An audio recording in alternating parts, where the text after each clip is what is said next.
આ એવા ગુંડા છે કે કાલે આપની રિવોલ્વર બી ખેંચી લે. આ એ ટાઈપના છે. એમને સબક તો એમને કાયદો છે. પોતાને વાત કરતી હોય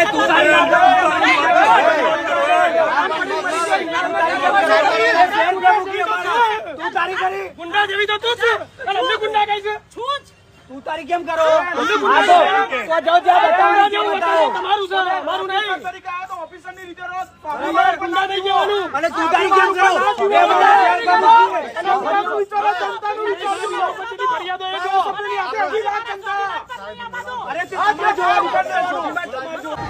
અમે એક અઠવાડિયાથી બધા જ્યારથી કોઈ અમને મોકલે છે ફોટો કે ભાઈ અહીંયા હોર્ડિંગ છે, પેલી જગ્યાએ હોર્ડિંગ છે, તો અમારો સ્ટાફ જઈને હોર્ડિંગ ઉતારવાનું ચાલુ જ છે કામ. ઉતારે જ છે. અમે સ્પેશિયલ અને મારી પાસે આખી વોટ્સએપ ચેટ છે. આ જગ્યાએથી હોર્ડિંગ ઉતારો, અહીંયાથી ઉતારો, જેવો મેસેજ આવે છે અમે ઉતરાવીએ જ છીએ. શું કામ રહેશે આપનું? બસ હોર્ડિંગો અમારે જે અમારી જગ્યામાં કોઈ નગરપાલિકાને પૈસા નથી આપતું, તો નગરપાલિકાની મહેસૂલી આવકને નુકસાન થાય એવું કોઈ પણ કાર્ય હું થવા નહીં. ધારાસભ્યનું બેનર ધારાસભ્યને તમે પેલા એમાં ના લો. મારે અત્યારે પરમિશન વગર જે હોર્ડિંગ લાગ્યું છે ને એ કામ મારા માટે મહત્વનું છે. ધારાસભ્ય મહત્વના નથી. ઉતરશે કે નહીં ઉતરે બેનર? અમે બેનર ઉતારી દઈશું.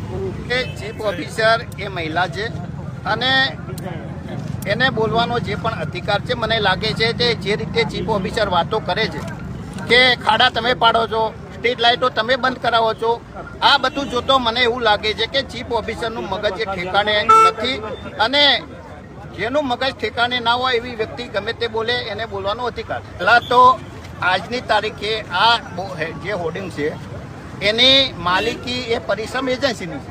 જ્યાં સુધી એનો કોન્ટ્રાક્ટ રદ ના કરવામાં આવે તો એ બેનર હટાવી શકે નહીં અને એજન્સીએ બેનર ગેરકાયદેસર લગાવ્યો તો એને એજન્સીને નોટિસ આપવી પડે. આ જાતે પોલીસ બંદોબસ્ત લઈ અને ચીફ ઓફિસર એક બેનર ધારાસભ્યના લગાવેલા બેનર કાઢવા માટે નીકળી પડે એ ચોખતું નથી.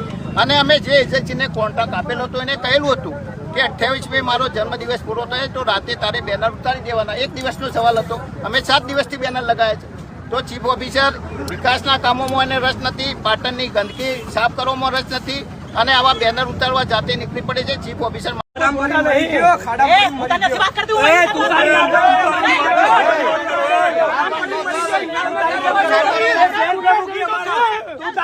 ગુંડા જેવી તો તું છે અને અમને ગુંડા કહે છે. છું જ. તું તારી કેમ કરો? તમારું છે મારું નહીં. તરીકે આ તો ઓફિસરની રીતે રોજ ગુંડા નહીં જવાનું. અને તું તારી કેમ કરો? ફરિયાદો